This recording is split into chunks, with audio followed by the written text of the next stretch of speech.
Nosso Pai Celeste, é muito bom podermos elevar a nossa voz ao trono da graça, na certeza de que o Senhor sempre está disposto a nos ouvir. Muito obrigado por estarmos em circunstâncias tão favoráveis nesta manhã do Teu santo dia, para estudarmos a Tua palavra. Ela se encontra aberta em nossas mãos, mas nós não podemos compreendê-la, a menos que o Teu Espírito, o nosso divino professor, esteja entre nós. Por isso convidamos ao Teu Espírito mais uma vez, que seja nosso professor nessa manhã.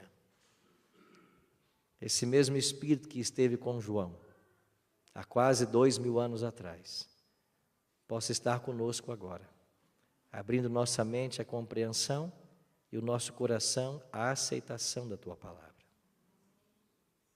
Que fiquemos reverentes na Tua casa, reverentes na Tua presença, e deixemos que a Tua palavra nos fale mais uma vez, e que nós recebamos o alimento espiritual que tanto precisamos em nossa caminhada para os céus. Oramos em nome de Jesus. Amém. Apocalipse capítulo 10, verso 1. Leia comigo, por gentileza. Vi outro anjo forte descendo do céu, envolto em nuvem, com o arco-íris por cima de sua cabeça. O rosto era como o sol, e as pernas como colunas de fogo. Quem é esse anjo?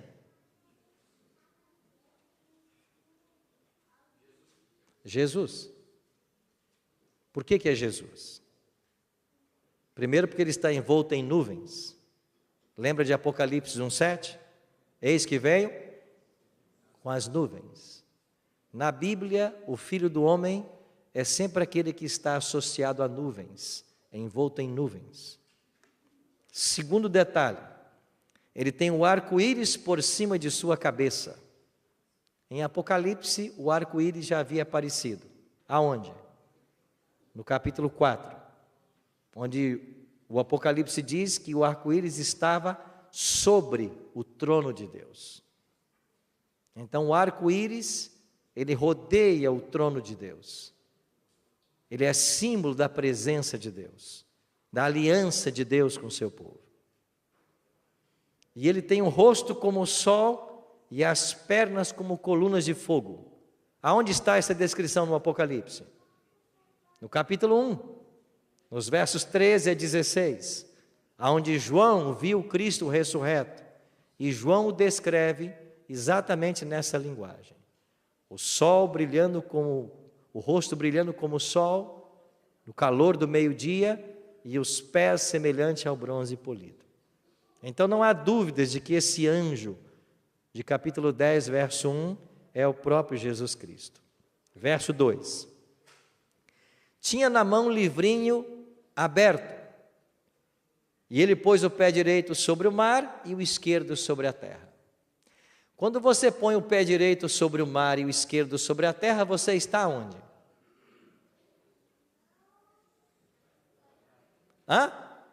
Na praia. O pé direito sobre o mar e o esquerdo na terra, você está na praia. O que significa essa posição de Cristo, com um pé no mar e um pé na água? Sua autoridade. Autoridade sobre terra e mar. Então essa posição denota a autoridade de Cristo. Ele tem poder na terra e no mar. Você entende por que 3 capítulos depois, em Apocalipse 13, virá uma besta do mar e uma besta da terra?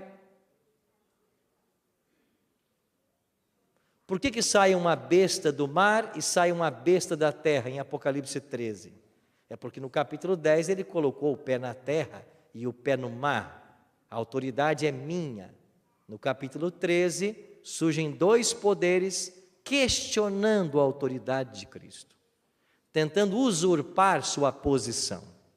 Então capítulo 13 começa a se estudar no capítulo 10. E ele tem na mão um livrinho. O livrinho está como? Aberto. Que livrinho é esse?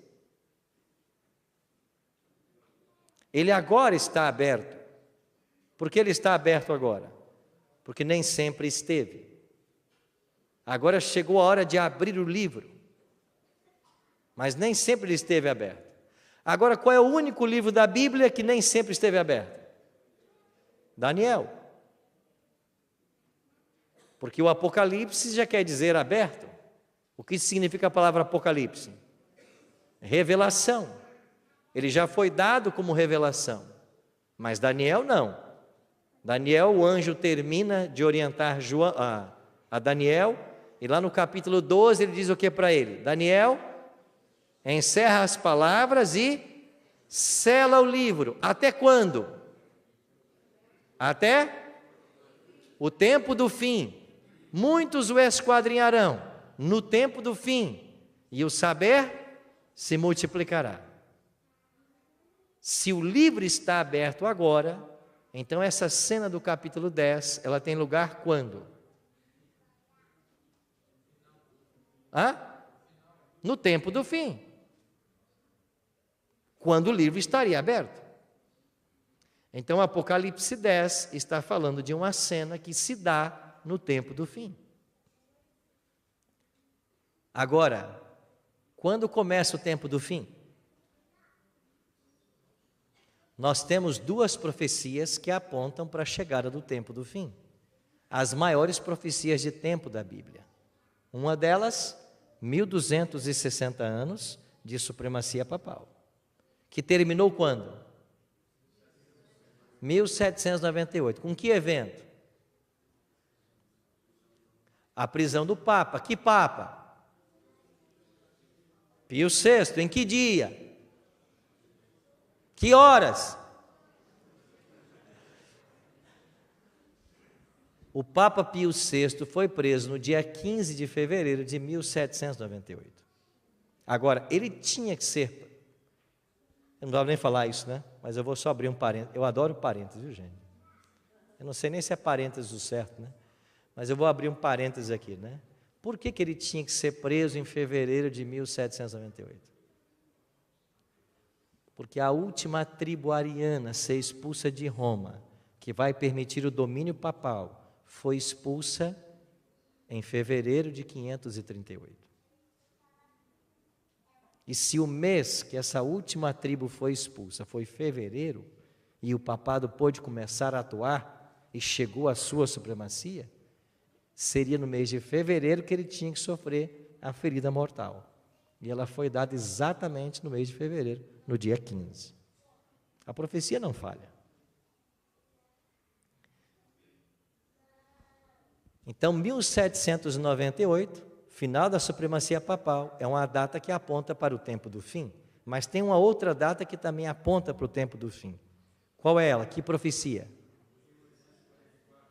As 2.300 tardes e manhãs que levam-nos ao ano 1844. Então, 1798 e 1844 são os 2 anos que assinalam a chegada do tempo do fim.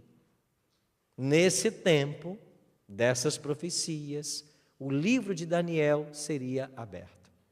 Isso quer dizer que a cena do capítulo 10, ela tem lugar nessa ocasião. O tempo do fim chegou. E o que acontece no tempo do fim? Vamos pular para o versículo 8.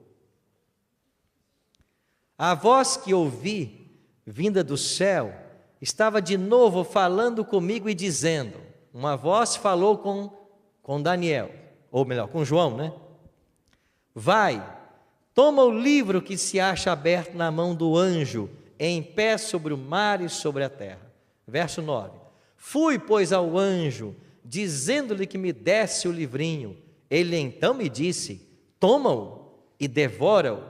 Certamente ele será amargo ao teu estômago, mas na tua boca, doce como mel. Tomei o livrinho da mão do anjo e o devorei. Na minha boca era doce como mel. Quando, porém, o comi, o meu estômago ficou amargo. O que significa o capítulo 10 de Apocalipse? Essa experiência doce e amarga, o livrinho sendo aberto. Isto fala das origens proféticas da Igreja Adventista do sétimo dia. Aliás, existem 3 capítulos na Bíblia que nós, adventistas, devemos conhecer de cor e salteado. Daniel 8 e 9 e Apocalipse 10. Essa sequência 8, 9 e 10, ela tem que estar em nossa mente. Aí está a nossa identidade profética. Quando você abre a sua Bíblia em Apocalipse capítulo 6, você tem ali a abertura do 6º selo. E a abertura do 7º selo será a volta de Jesus. Quer dizer que o último selo a ser aberto, antes da volta de Jesus, foi o 6º selo. E quando ele é aberto, em Apocalipse 6, dos versos 12 a 17, você tem descritos ali pelo menos 4 eventos importantíssimos. Você tem um grande terremoto, o sol escurecendo, a lua vermelha como sangue e a queda das estrelas. Esses são os 4 eventos históricos que assinalam a abertura do 6º selo. Pois bem, esses eventos tiveram lugar na história. O grande terremoto de Lisboa, em 1755, o sol escuro e a lua vermelha foi tudo no mesmo dia, em 1780, e a queda das estrelas foi em 1833. Então agora olhe para a sequência de datas: 1755, 1780, 1798, prisão do Papa, 1833. O mundo religioso despertou, pois viu o sol escurecer, a lua vermelha, um terremoto num abalo sísmico jamais testemunhado na história e uma chuva de estrelas.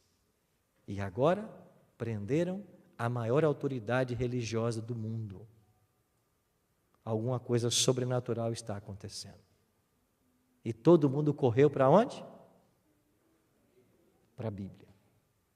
E nós tivemos nos Estados Unidos aquilo que é chamado o 2º grande reavivamento da história. Aliás, eu não acredito em nenhum reavivamento que não seja fruto do estudo da Bíblia. Todo verdadeiro reavivamento só nasce do estudo da Bíblia. E entre esses que se voltaram para a Bíblia, estava um fazendeiro, membro da Igreja Batista, chamado Guilherme Miller. Há 2 meses eu visitei a casa de Miller novamente. Já fui lá algumas vezes. É sempre uma inspiração. Esse homem começou a estudar a Bíblia de Gênesis 1:1 e ele não avançava um único verso sem que ele entendesse o que a Bíblia está dizendo. Até que ele chegou em Daniel 8:14. E quando ele chegou em Daniel 8:14, ele não entendeu o que a Bíblia estava dizendo. Quando ela disse, ele me disse, e até 2.300 tardes e manhãs, e o santuário será purificado. Miller não entendeu isso. E para entender, ele começou então a se aprofundar mais no estudo da Bíblia. Estudo esse que durou 8 anos. Para entender esse verso, ele gastou 8 anos da sua vida. A Bíblia de Miller é um patrimônio da Igreja Adventista. Ela se encontra hoje no cofre do White States da Andrews, nossa universidade lá em Michigan. Eu fui um dia lá e eu peguei essa Bíblia na mão. Eles colocaram uma luva branca em minhas mãos e me deram para segurar a Bíblia de Miller. E quando você pega nas mãos a Bíblia desse homem, existem 2 porções da Bíblia dele que estão surradas pelo uso. Quem adivinha qual é? Ou quais são? Todo mundo tira 5 nessa pergunta. Daniel e os Evangelhos. Porque Miller era um homem apaixonado por Cristo. E para entender Daniel, ele teve que entender o papel de Cristo na profecia. E Miller começou a estudar, e com base na tipologia do santuário terrestre, que apontava para o santuário celestial, com base no trabalho sacerdotal e sumo sacerdotal, que apontava para o ministério de Cristo no céu, Entendendo que lá em Israel, o 10º dia do 7º mês, era um dia da expiação, era um dia de juízo, Miller pensou, quando se passarem 2.300 anos, o juízo vai acontecer, o santuário será purificado. E como pensavam os religiosos da época, o santuário a ser purificado é o planeta Terra. Então Jesus volta. Essa foi a sua lógica. A gente olha para esses pioneiros e às vezes achamos que eles são alguns ignorantes, né? Alguns pensam assim. Como que Miller chegou a essa conclusão? Será que ele não leu no Novo Testamento que o próprio Cristo declarou que a respeito daquele dia e hora ninguém sabe? Já se perguntou isso? É claro que chegaram para Miller e mencionaram esse verso. Mas quantos anos Miller havia se preparado? 8 anos. E o que Miller respondia? Jesus disse isso. Agora me responda uma coisa: Jesus é Deus ou não? Sim. E como Deus, ele é onisciente ou não? É. Então ele sabe o dia da volta dele. Era assim que Miller respondia. Ele é onisciente, ele sabe de tudo. Então Miller começou a pregar essa mensagem. Um dia, ouviu Miller pregar um pastor chamado Josué Hines. E esse homem era um visionário, era um publicitário também. E ele se apaixonou pela mensagem de Miller e disse para Miller assim: por que você não prega essa mensagem em grandes igrejas? Você só vive pregando em famílias, em pequenas igrejas do interior? E Miller respondeu: eu prego aonde eu sou convidado. Josué Hines disse: não tem problema, então eu vou cuidar da sua agenda. E a primeira igreja que você vai ser na minha. E levou Miller para Boston, para uma igreja que existia na Chardon Street. Eu estive lá agora em Boston, nessa rua. Ali Miller fez o primeiro sermão numa grande igreja. As pessoas se apaixonavam pela pregação de Miller. E Josué Hines começou a fazer uma agenda para Miller. E Miller foi pregando de cidade em cidade. Em 1842, chegou a uma cidade chamada Portland. E lá numa rua chamada Casco, ele pregou numa igreja que havia ali. E foi ouvi-lo naquela noite toda uma família da igreja metodista. Um pai, uma mãe, com 8 filhos. E as irmãs gêmeas mais novas chamavam-se Elizabeth e Ellen. Foi aí que Ellen Golden Harmon ouviu Miller pregar. E também se apaixonou pela pregação de Miller. A família metodista toda aceitou a mensagem millerita.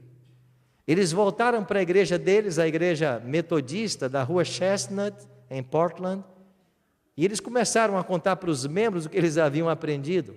O pastor chamou todos eles, chamou o pai, Robert Harmon, e disse: ou você abandona essa crença louca de Miller, ou você vai ser excluído da igreja. O pai de Ellen tentou argumentar, o pastor não quis.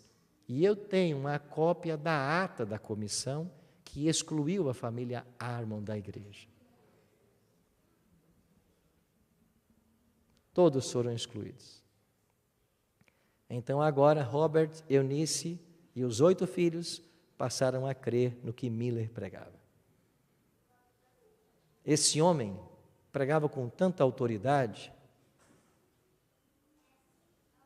que 100.000 pessoas esperaram a volta de Jesus para o dia 22 de outubro, apenas na costa leste dos Estados Unidos.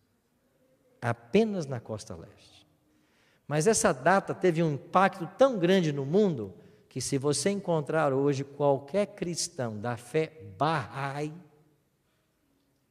e perguntar para alguém da fé Bahá'í, qual é a data mais importante para a igreja deles, eles dirão 22 de outubro de 1844.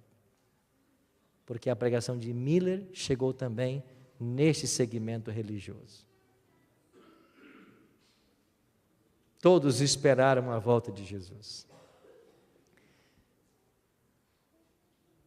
Miller acreditava que Jesus voltaria entre os meses de março e abril de 43 até março e abril de 44. Então, quando os meses de março e abril de 44 chegaram e Jesus não voltou, houve um primeiro desapontamento. Março e abril de 44. Ele não entendeu o que havia acontecido e eles continuaram a estudar a Bíblia. Os grupos estavam decepcionados, mas tinham esperança de que algo estava para acontecer. E eles começaram a realizar campanhas, e uma delas aconteceu numa cidade chamada Exeter.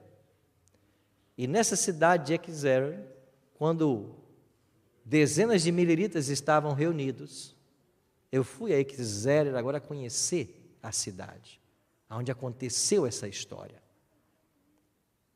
E enquanto eles estavam reunidos e alguém estava pregando, uma senhora se levantou e disse: parem de falar o que vocês estão falando. Tem aqui um homem entre nós que tem uma mensagem urgente para nos apresentar. E ela apresentou quem? Samuel Snow. E Samuel Snow, que também era um decepcionado milerita, veio até a frente e disse para todo mundo assim: nós estamos errados. Nós acreditávamos que Jesus voltaria no dia da expiação, mas o povo de Israel celebrava 7 festas ao longo do ano, 4 na primavera e 3 no outono. Isso é verdade ou não? E a igreja dizia: sim, é verdade. Eram 7 festas. Não eram 4 na primavera? Sim. Não eram 3 no outono? Sim.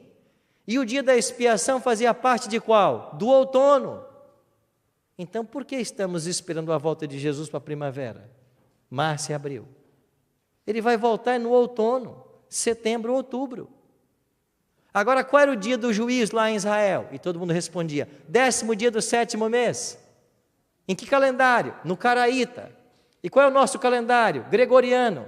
E qual é o 10º dia do 7º mês no calendário gregoriano? Ah, ninguém sabia. Ele diz: eu sei. 22 de outubro. Essa campanha aconteceu em meados de agosto. Quer dizer que passaria setembro e outubro e Jesus voltaria a quantos dias? A 60 dias no futuro. Agora eles entenderam, não era março e abril, é outubro, é no dia 22.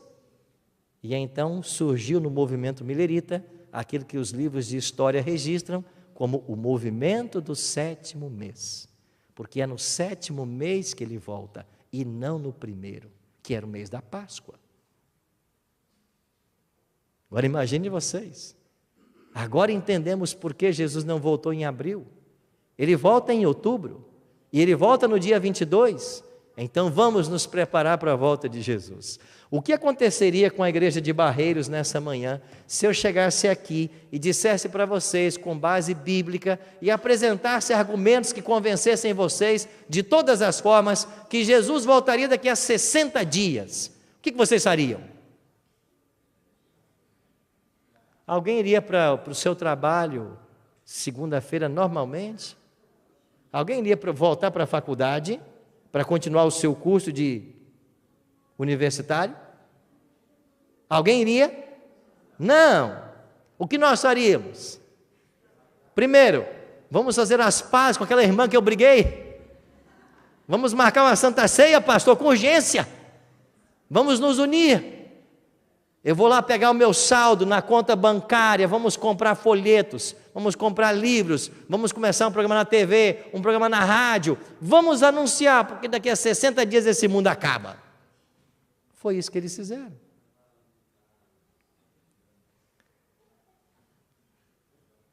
A Associação Catarinense, ela está fazendo um projeto que vai contar a história da Igreja Adventista, de Battle Creek a Gaspar Alto. Obrigado, Lenilson, pelo apoio. Ele que paga a conta lá, né? Nós gravamos todas essas histórias para contar para vocês em 30 vídeos, que daqui a pouquinho vai ser lançado. Mas eu quis ir fazer um vídeo num campo de batatas, que é o mesmo campo até hoje. Eu fui lá. Eu fui num campo de batatas que pertenceu a um casal, da senhora Elvira Hastings. Você que gosta de estudar o Espírito de Profecia, lembra que Ellen G. White disse assim para um casal, para um senhor, né, que ele não deveria chorar a morte da esposa, porque ela estava selada e estaria com os 144 mil? A senhora Hastings, essa mulher. Elvira Hastings, ela e o esposo. Eles moravam numa região chamada New Ipswich. E eu fui lá, na fazenda deles. Eles não estavam, tá? Já morreram. Mas eu quis ir no campo, e a gente tem o endereço exato, aonde eles plantavam batatas.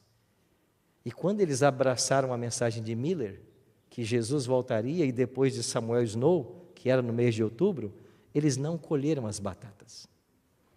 Todos os vizinhos começaram a colheita, e perguntavam para eles: vocês não vão colher as batatas? E eles respondiam: não, porque em outubro Jesus volta. E as nossas batatas vão testemunhar da volta de Jesus. Porque todas as vezes que nos perguntam sobre elas, nós dissemos que nós não vamos colher, porque não precisamos delas, porque Jesus volta no dia 22 de outubro.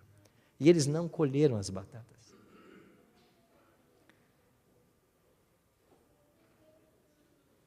Mais ao sul do estado de Massachusetts, morava um capitão da Marinha Mercantil, chamado José Bates.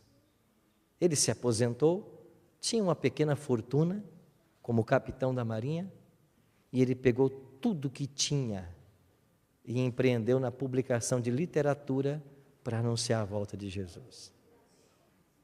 A casa que ele morava, ele também vendeu. Ele foi morar com um amigo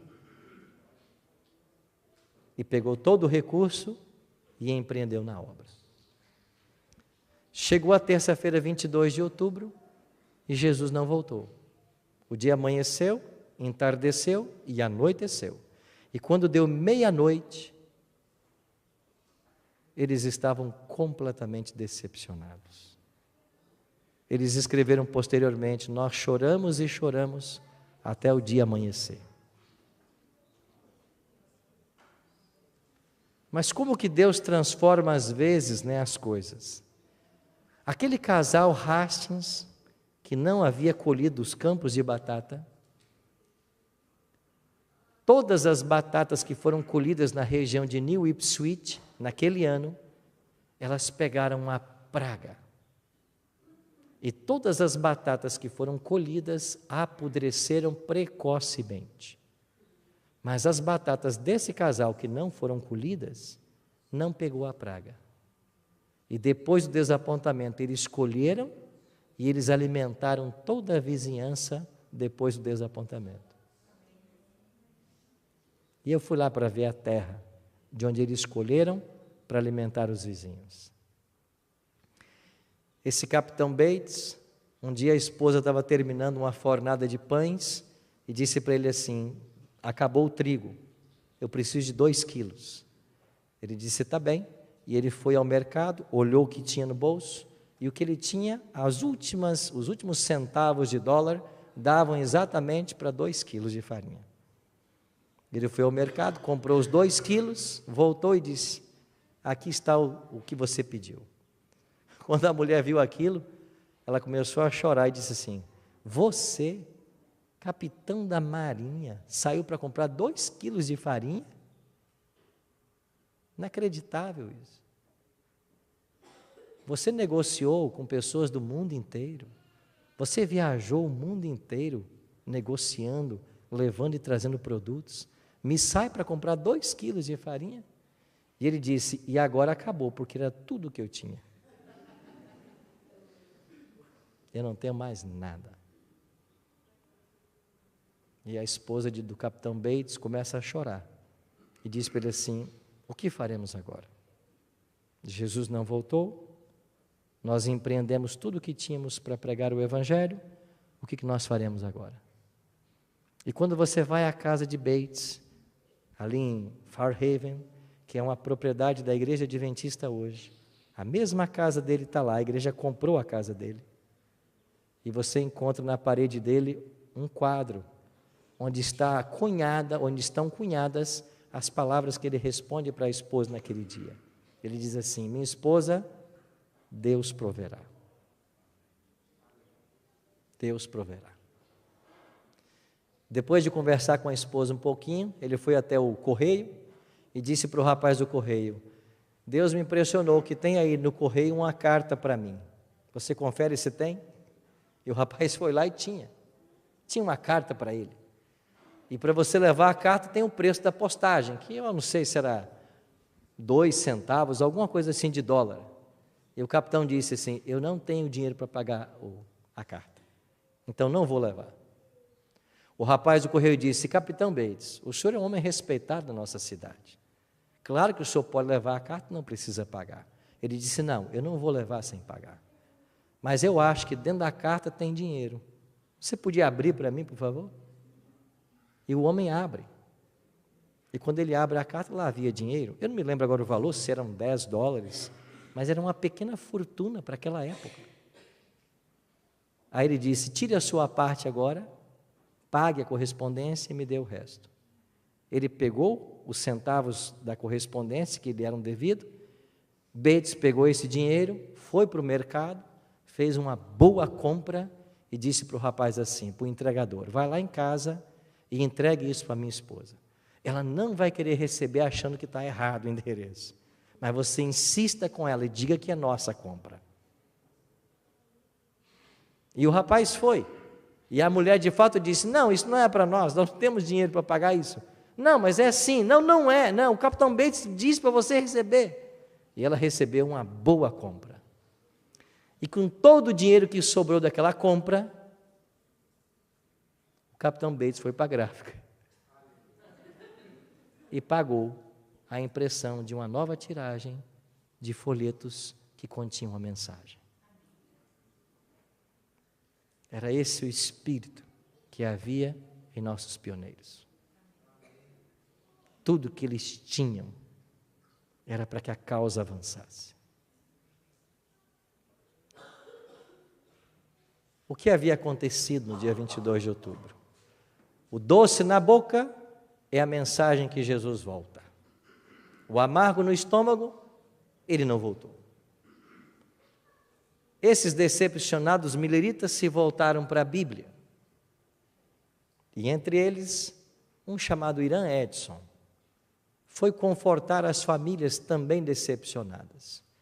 E enquanto ele estava cruzando um milharal, no dia imediato ao desapontamento, 23 de outubro, ele teve uma visão do céu. E ele viu Cristo passando do santo para o santíssimo. Ele chamou o amigo que estava com ele, que era Bernard Run, um outro chamado Eli Crozier, e eles entraram dentro de um graneleiro que ele possuía, e eles se voltaram para estudar a Bíblia e para orar. Eu fui nesse graneleiro novamente. Esse graneleiro fica lá, num campo, e ele tem um grande cadeado. Mas eu sabia o segredo do cadeado. São 4 números.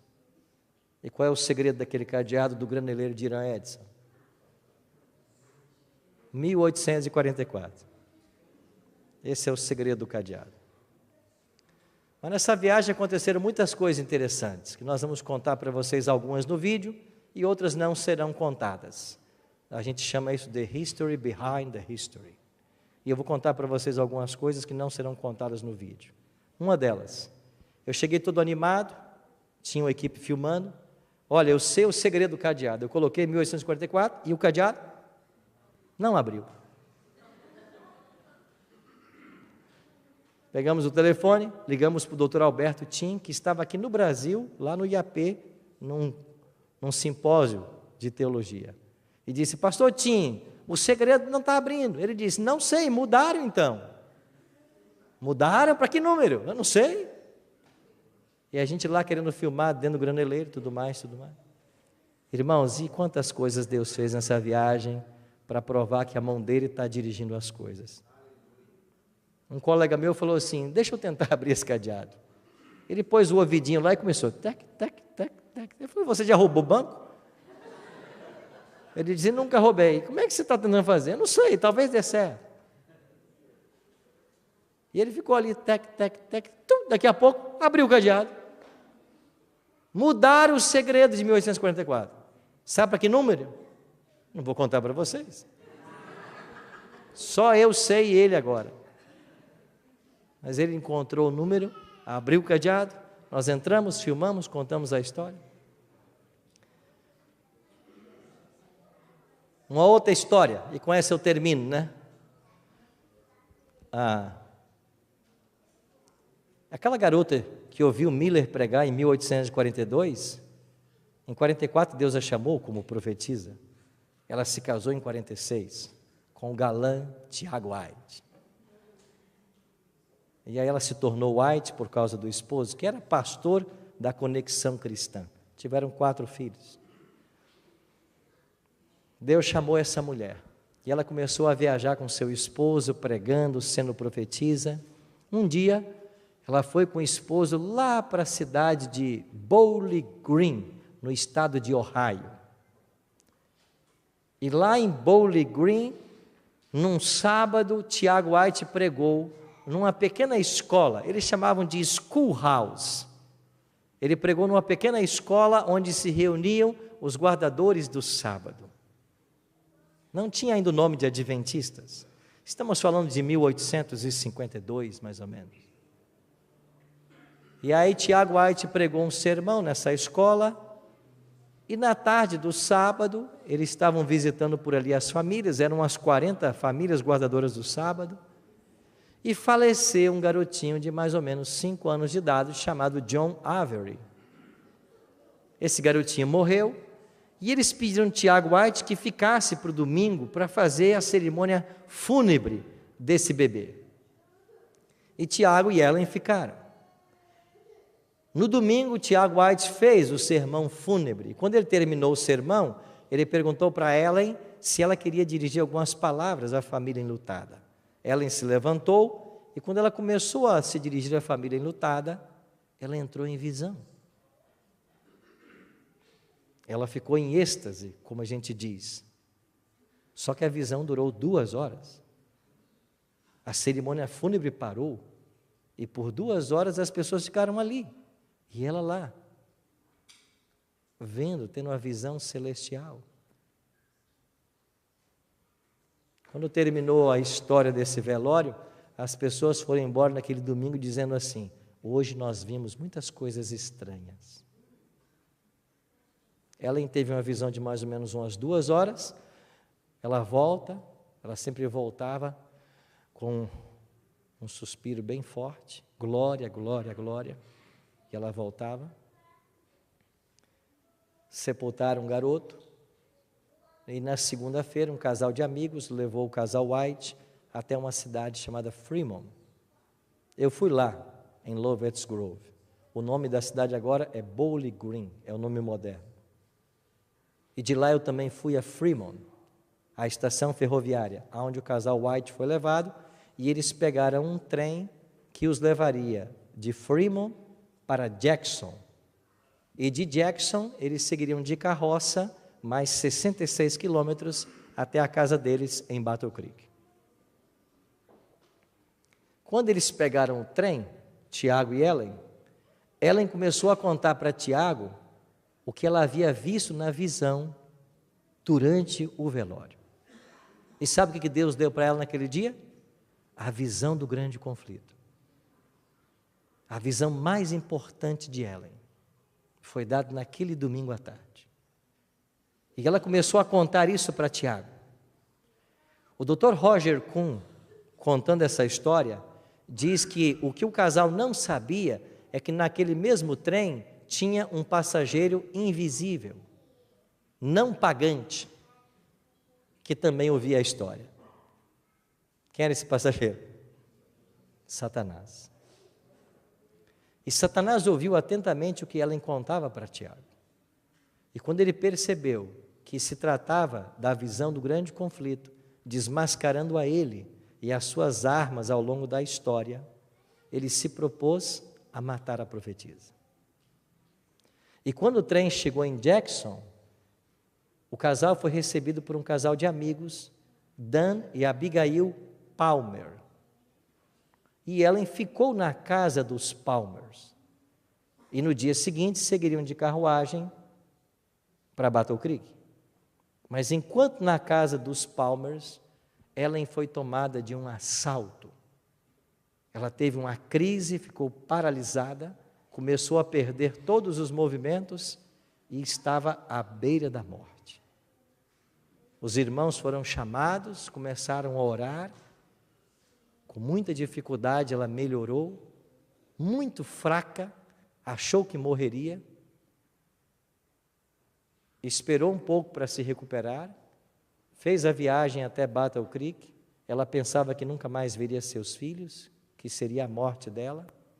E quando ela chega em Battle Creek, ela começa a escrever a visão do grande conflito.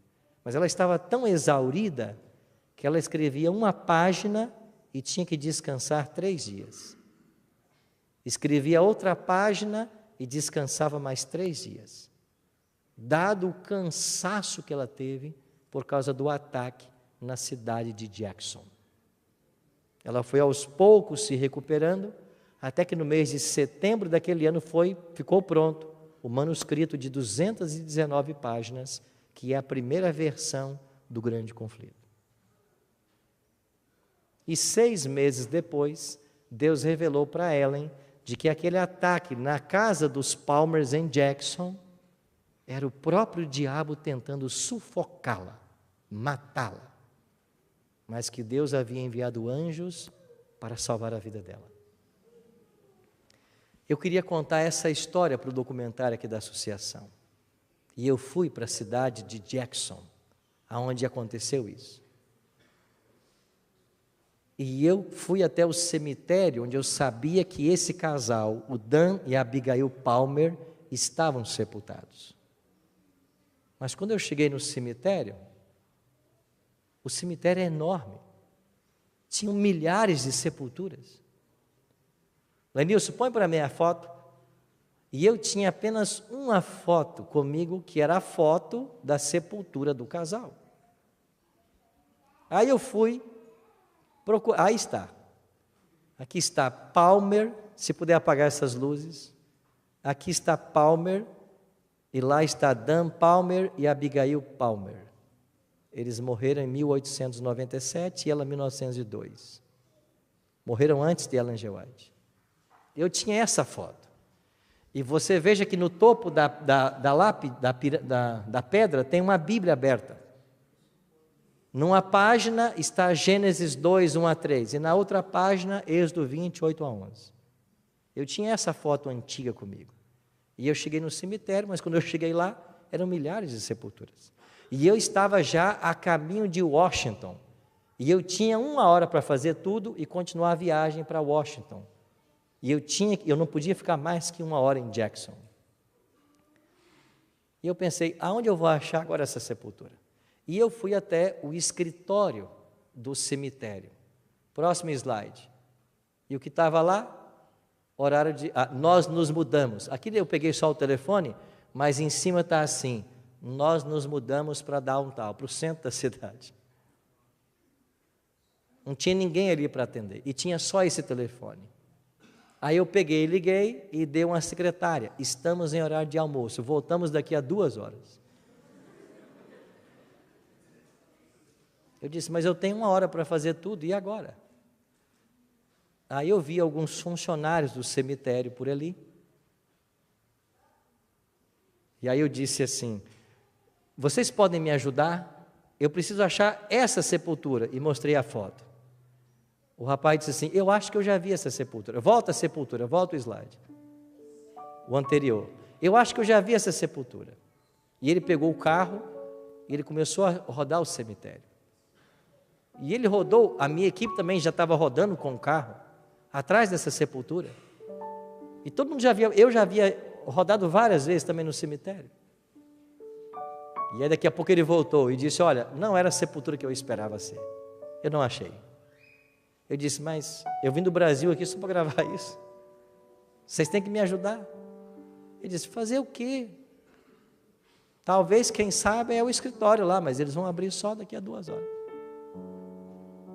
Eu disse, eu vou embora, sem contar essa história, sem achar essa sepultura. Eu disse para Deus assim, eu não quero ir embora sem contar essa história. Então, Senhor, me ajude a achar essa sepultura. Eu orei, bem perto do escritório. E continuei orando. E sabe quando Deus fala com você? E Deus falou assim, vem por aqui. E eu comecei a ir, por uma estrada que eu não havia passado no cemitério. Eu fui andando. Andei um bom pedaço. E depois de andar vários minutos, ouvindo claramente dizendo, vem por aqui. E quando eu parei, a 3 metros, o que eu vi? Põe lá, Nilson. Eu vi a atual sepultura. A oração me levou a 3 metros dessa sepultura. Quando eu olhei, lá estava a sepultura do casal. E aí eu gravei essa história do ataque na cidade de Jackson.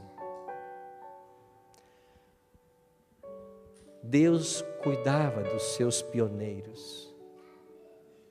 E eles encontraram em Apocalipse capítulo 10, verso 11, a razão da sua existência. Quando a Bíblia diz assim, é necessário que ainda profetizes a respeito de muitos povos, nações, línguas e reis. E Apocalipse 10, 11 tornou-se o verso áureo dos mileritas decepcionados. É necessário que ainda profetizes. Eles se viram agora como um movimento profético. E desses decepcionados mileritas, que se viram como um movimento profético, nasceu a Igreja Adventista do Sétimo Dia. Essa é a nossa história. Aqui estamos nós, cerca de 180 anos depois. Para quê? Para continuarmos o trabalho que eles começaram. Nós vamos concluir o que eles começaram. Por isso que esse mesmo fervor, essa mesma dedicação, esse mesmo apego à palavra, sejam as características dos membros da Igreja Adventista hoje. É isso que nós precisamos. Nós somos uma igreja profética. Não surgimos por causa de 2 pastores brigando. Não surgimos porque alguém um dia acordou e teve uma ideia de fundar uma igreja. Não. Nós temos uma certidão profética de nascimento. Em Daniel 8 e 9 e Apocalipse 10. Nós somos a igreja da profecia, levantada por Deus no exato momento que apontava a profecia. E sem Apocalipse 10 temos a nossa certidão de nascimento. Em Apocalipse 14 temos a nossa missão, pregar as 3 mensagens angélicas. E em Apocalipse 18 nós temos o segredo para o cumprimento da missão, a vinda do Espírito Santo na chuva serôdia. Quando aquele anjo que desce do céu vai iluminar toda a terra com a sua glória. E isso vai acontecer em nossos dias. E como nós cantamos há pouco, nós o veremos. Nós o veremos. Se você não se apaixonar por essa história, se você não se vê como uma igreja profética, se você não usar tudo que você é e tem para pregar o Evangelho, por que estamos aqui? Por quê? Nada mais fará sentido. Por isso, meus queridos, o desafio nosso hoje é avançarmos com essa igreja, da mesma forma como ela começou, sob a direção de Deus. E como disse Ellen G. White, fraca e defeituosa como possa parecer, necessitando muitas vezes de correção, mas essa igreja é a menina dos olhos de Deus. Ela triunfará finalmente, e triunfarão todos aqueles que com ela estiverem. Por isso, permaneça firme, porque grande é o nosso galardão no céu. Amém.